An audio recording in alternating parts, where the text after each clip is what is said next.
One day, a little mouse peeked through a hole in the wall and saw the farmer and his wife opening a mysterious package. Her tiny heart raced when she realized what it was: a mousetrap. Terrified, she scurried into the yard to warn everyone. "There's a mousetrap in the house," she cried. The hen, busy pecking at the ground, looked up and said, "Oh, I'm sorry, Mr. Mouse.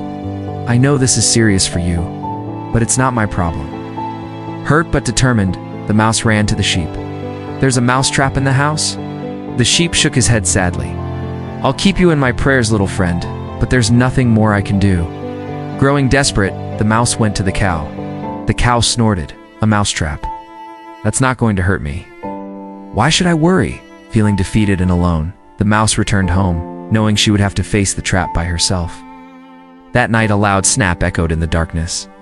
The farmer's wife rushed to see what had been caught, but in the shadows, she didn't see the venomous snake whose tail had been caught in the trap. The snake lashed out and bit her.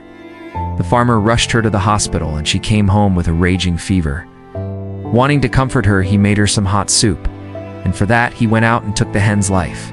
Days passed, but she didn't recover. Friends and neighbors came to visit, and to feed them, the farmer killed the sheep. Tragically, the farmer's wife passed away. Heartbroken, the farmer sold the cow to cover the funeral expenses. The mouse watched it all in silence, her heart heavy.